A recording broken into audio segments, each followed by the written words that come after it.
Hello and welcome to MMA Crypt's Fighting Talk. On today's show, I'll be speaking with BAMMA lightweight, Colin Freakshow Fletcher. Colin is set to compete against Tony Hervey at BAMMA 15 on the 5th of April 2014. With that, welcome to MMA Crypt's Fighting Talk, Colin. Alright, fella. Hey, Colin, not too bad. How are you doing today? Great, mate. Not bad. Not bad. Just same old thing, mate. Trying to murder myself. Well, let's get the ball rolling. And your last bout with Mansour Barnaoui, a.k.a. Sideshow Bob, at BAMMA 14. Now, we'll start things out in the weigh-ins. You had a serious stare-down with Mansour at the BAMMA 14 weigh-ins. There was no handshake between you and Mansour. Your hands were down by your waist. No smiley Colin Fletcher. Was there a reason behind that, Colin? His entourage were a little bit rowdy, like a little bit strange. They were a little bit unique. Some may say they were making kind of like sea lion noises and sea lion noises. Funny, just the strangest noises I've ever heard, to be honest with you. Was they trying to mock you or something, Colin? I don't know what they were doing, to be honest with you. I think there was a bit of a language barrier there, and I don't think I got it. I don't think he got it either, but to be honest with you, I don't think he gets a lot of emotion. Well, they're all French, aren't they? I won't go down that route. Yeah, we'll stay around it there. So you're okay with Mansour? Because I was picking up that you might not like him a little bit. I don't mind him at all. I don't think he's got. I think he's like an old-fashioned voodoo man or something. He's kind of very, very empty inside. You know what I mean? I think he would look straight through you. He's a strange kid. He's a strange kid. Well, let's move on to the fight. You came out in a little clown car that I pretty much do not have a clue how you managed to fit into that. Obviously, it was your second choice, Colin, after the health and safety stopped you coming out on a horse. Could you give us all the backstage story on that, please, Colin? From finding out you couldn't ride the horse to seeking a replacement. Yeah, I mean, we had a 6 foot high statue horse made with wheels and stuff on it, and BAMMA were absolutely fine with this until about 5 days before, where we got told no more horse. Health and safety said no, and it was a little bit disappointing. So obviously I went through my list of contacts and got me matey with his little clown car to lend us it for the night. So that was pretty much it. Had to improvise, and I had a little car there, so I thought, you'll do, mate. So it was actually a statue. For some strange reason, I was picturing like a real horse coming out. I was hoping for a real horse, but I'm not going to overdo this horse thing too much, because there might be a little surprise in the future with a horse. Well, I was picturing you coming out like a knight, like back in the day, like gladiators, with your little shield on and whatnot. Well, I was going for, I don't know if you've seen it or not, but I did a little skit of with Kermit the Frog and the Admiral Freakshow stuff. So I was coming out with a kind of English flag. It was going to be my horse theme, and kind of like an admiral riding into battle sort of thing. Well, the car did look like a tight fit, Colin. How uncomfortable was it? It was a strange thing, because the speed of it was actually controlled by somebody else. All I did was the steering. So I'm thinking, when I got in the car, that it was very, very slow. Yeah, so I'm driving around thinking, fucking hell, this thing's slow. And then he started to speed up at the end, and I'm thinking, you bastard, you could have went a little bit faster all the way around. And then when I got out of the car, he decided he didn't want to stop the throttle, so it just drove off. And I remember having to run after it and try and guide it so it didn't crash into the railings. So it was a bit of a temperamental thing it was, but it's all good fun, I think. So you actually didn't have any brakes on or anything? No, all I could do was steer the steering wheel. Damn, I bet you was nervous about that, Colin. No, Live TV and everything. Yeah, exactly, I know. I think he was trying to stitch us up and make us look a kid. Well, all praise to you there, Colin. Got some balls, I tell you. Well, let's move on to the fight itself, Colin. You came out from the blocks and threw a left jab, right cross at Mansour, in which he pretty much just bum rushed you with a barrage of punches. Was you expecting that from Mansour? I was kind of expecting it, but it's been so long since I've been in that kind of fight. It did phase us a little bit. I was kind of thrown off, you know what I mean? I think he caught us off balance very early on, you know what I mean? Because he was just kind of throwing arm punches. They weren't heavy punches, you know what I mean? It was just the volume kind of like, it made us a little bit angry because I was thinking more about how I looked and how I was performing, and I think that was one of the contributing factors to us losing my head a little bit, you know what I mean? Because I'm thinking, friggin' hell, he's like just constantly punching, you know what I mean? And I kind of stumbled over, but I mean, I was as much as it looked like a bit of a knockdown. I think I was trying to like lean back out of his like constant punching, and when I slipped over, I kind of up kicked him straight away and got straight back up my feet. So I felt pretty fresh in myself, but by that point in time, my head was just gone. Like I was just angry man more. Well, let's bring up your knockdown of Mansour Barnaoui. You literally just both began throwing left, right at each other. Yeah. And basically, your punches got through just a little quicker, and you pretty much rocked Mansour. Give us your feelings when Mansour hit the mat, please, Colin. It was strange because he kind of just dropped flat backwards, you know what I mean? And I thought, I've got him here. I honestly thought I had him.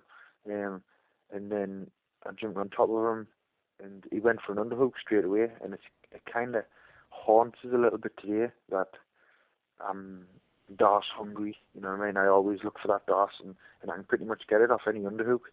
But with us being in the heat of the moment, I'd lost my head completely. I was fucking stopping because of how kind of angry I'd get and worked up, you know what I mean? Rather than being very patient and like calm like I normally am. I was fucking just doing everything out of like the fast instincts, you know what I mean? And when he gave us that underhook, I'd jump for a DARS, but I'd overcommitted to it, you know what I mean? And kind of put me arm too far round, and it went round the back of his neck rather than across his carotid arteries like it should do, you know what I mean? Which kind of just give him time to recover, really, you know what I mean? And fair play to him, you know what I mean? He recovered from the knockdown and he was back on it. Well, the missed DARS choke did allow for the rear naked choke finish for Mansour Barnaoui. Was that more of a power choke that made you tap Colin? It was a little bit of a crossface thing, but basically what killed us was the team again. As soon as he got on my back, I was kind of like in that crazy pace. I started pushing at his legs, you know what I mean? And he trapped my arm, and I kind of knew. I kind of internally shook my head at myself. I thought, you fucking tit, you know what I mean? Because I was doing things that I never do, you know what I mean? I was doing ridiculous things, like if a guy's body triangling you, I'm not going to push his leg because he could trap that arm, you know what I mean?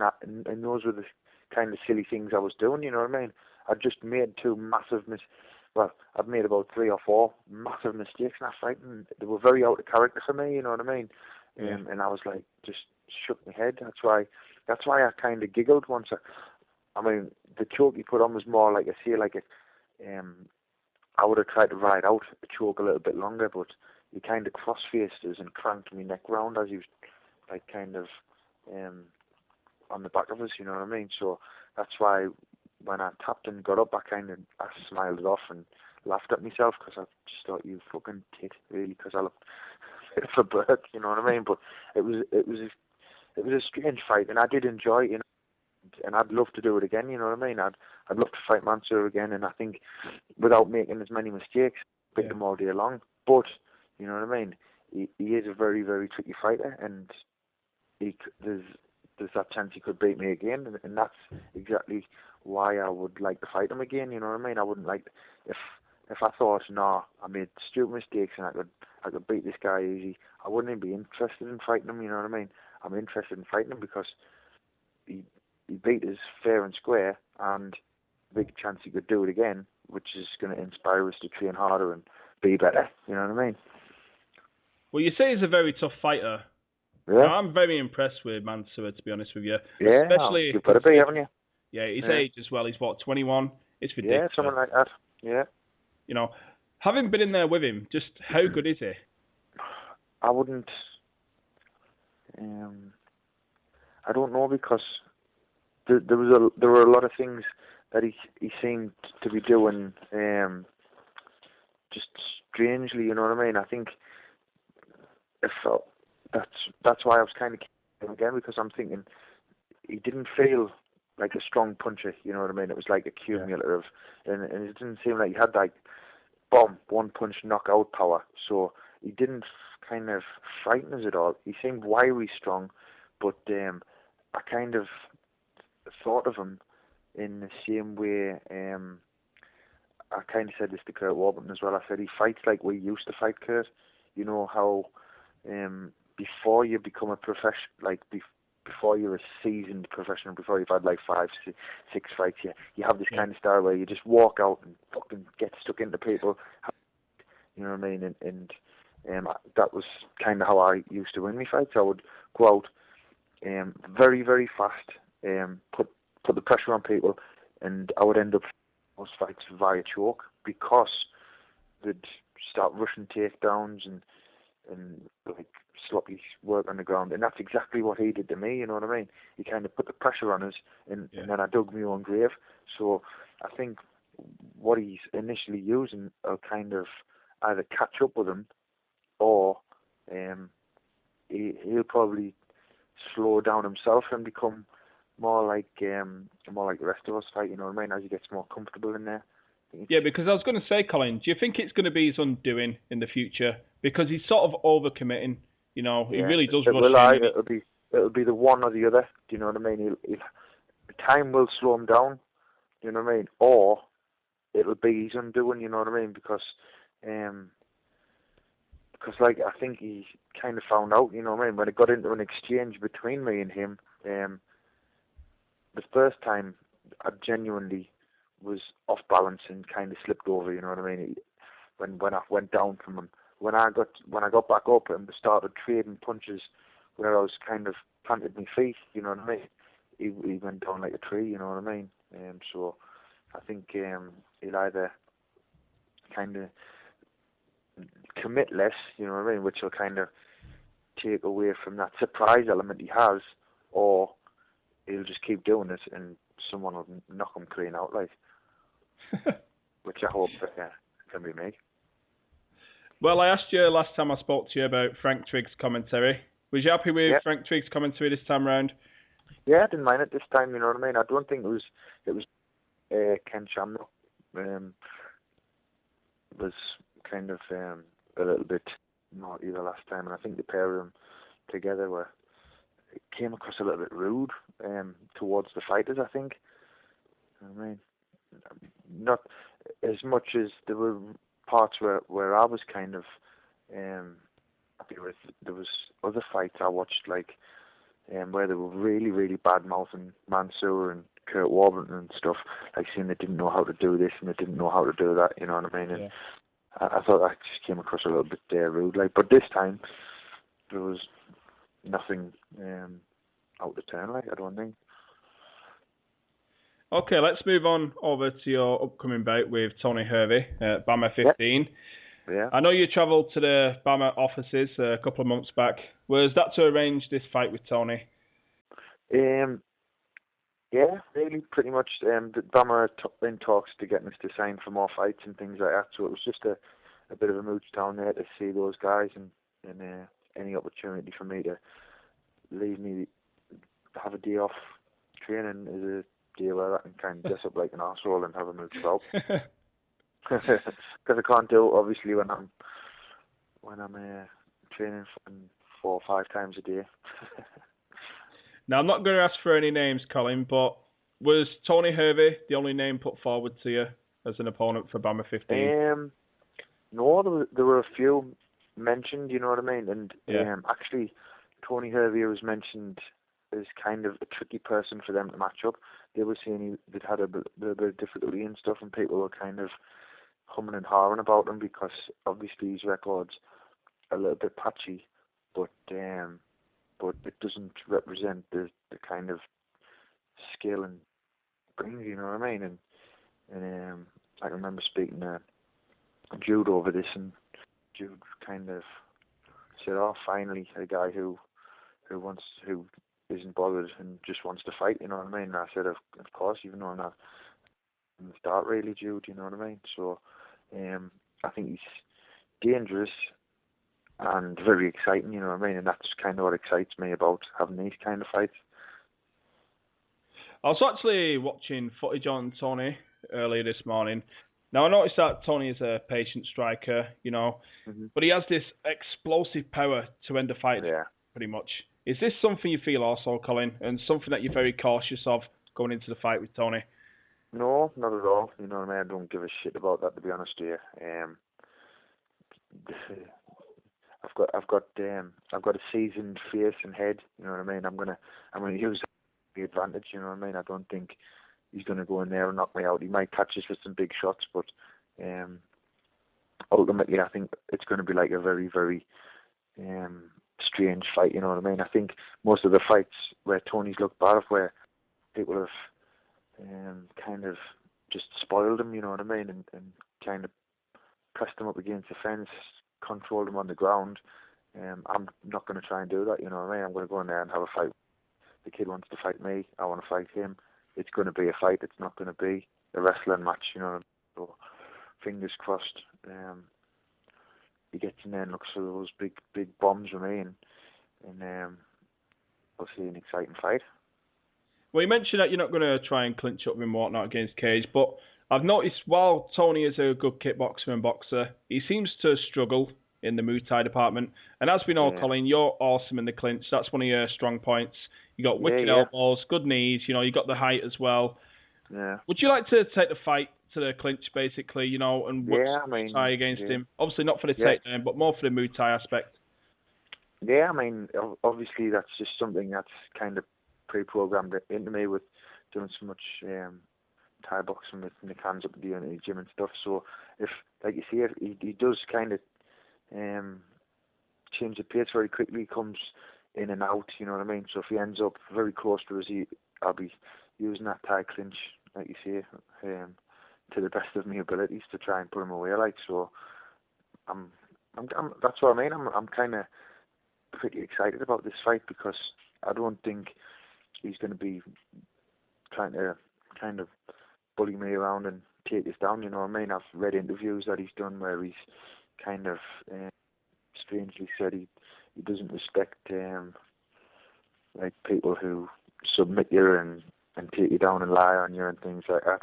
And as a fight winner, you know what I mean? He kind of sees that as like a big spoiling thing. So I don't think he's going to be the kind of person from that who's going to do that sort of thing. So it's going to be a very fought battle, you know what I mean? We're gonna try and kill each other. We're not gonna try and lay and pray, really. That's not to say the fight won't end up going to the ground, you know what I mean? Because I'm not gonna fall for that trick again. I kind of did that one with the early days in BAMMA where I fought David Round and he came out elbowing his own hands and then shot for takedown after takedown straight away, which was a bit of a surprise to me. Well, if the fight does hit the mat with Tony Hervey, I feel like you have a massive advantage over him. Obviously, when the fight hits the ground, that's where the Freakshow just brings out his bag of tricks, you know? Yeah. Do you think if you get Tony to the ground one time, though, and you do end up on top, that possibly it's going to be a done deal? Yeah, I think so. You know what I mean? I'm a very, very relaxed grappler, you know what I mean? I think you guys saw that Tim Newman fight where I was kind of just stepping out the triangles and arm bars and things like that. But I put a lot of time in to be able to do those kind of things. And when I'm in that relaxed frame of mind, you know what I mean, which I'm 1,000,000% sure I'm going to be on the night. The Mansour fight was a bit of a stumble for me in my head. It wasn't in my ability. It was a mental stumble. You know what I mean? I'm going to get back on track and rectify that. You know what I mean? I think I'll be doing that in this fight. And if he presses for the fight to go to the ground, then I'm gonna the gauntlet will be down. Then, you know what I mean? So it'll be fair play, and he might end up on the ground himself and finished quickly. Well, one last question, Colin, on Tony Hervey. How do you visualise the fight going between you and Tony? See, in my mind, it's going to be like conkers. You know, when you play conkers and somebody's got the harder, more polished conker, I'm going to be the more hard, polished conker, and I'm going to break him. I think he's going to come in hitting me hard. I'm going to go in hitting him hard, and fingers crossed, I'll break him first. Okay, moving over to a couple of fighters from your neck of the woods, Colin. I want to start with good friend Curt Warburton. Now, Stevie Ray versus Curt Warburton 2 was just announced by Cage Warriors for the lightweight title. Give us your thoughts on that, please, Colin. Kurt's a phenomenal lightweight, you know what I mean? He just gets better all the time, you know what I mean? He's like a Gertie. You can't bend that man. You try to wrestle with him sometimes, and it's like trying to bend friggin' steel. The guy's just so tough and strong, and in my opinion, it's just going to be a replay of the last fight those guys had, where it's going to be Will, you know what I mean, and Kurt's going to come with his hand held high in that one. I think he's got more tools in his Batman tool belt. He doesn't say that to training, does he, Colin? What's that? His Batman tool belt. Yeah. He's got a little box with tools in. Well, the next person I want to talk to you about, Colin, is obviously James Mulheron. Local guy ripping through some decent heavyweight names in the UK at the minute. He's obviously fighting for Made for the Cage. What's the buzz and hype surrounding James Mulheron in the Sunderland area at the minute, Colin? Yeah, James is wicked. You know what I mean? He gets in there.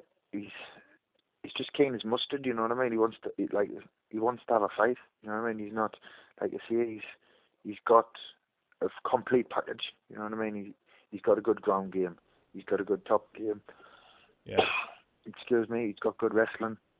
But where he loves to fight is with his hands. You know what I mean? So he goes in there, throws his hands down. He takes shots. He's tough as an old boot, and he just gets mucked into people. You know what I mean? Has fun with it, and it's exciting to watch. You know what I mean? I think that's where that hype came from. You know what I mean? He's not in boring fights. He's in exciting fights, and he's beat some, like you say, some fantastic heavyweights. So I think the future's just going to look bigger and better for James very soon.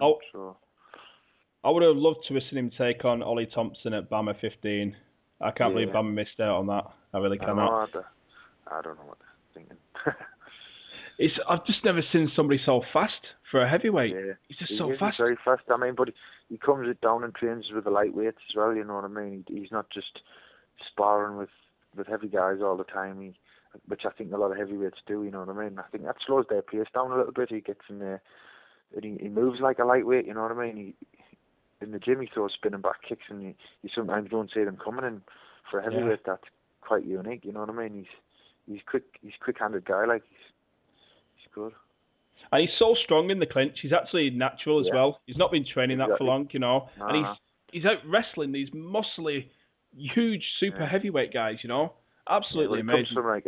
He comes from a very strong background. You know what I mean? His dad's got the world record for doing press-ups on his fingertips and things like that, you know what I mean? Those guys are strong, you know what I mean? Well, there we have it then, Colin. That's what it is. Yeah. Yeah, naturally.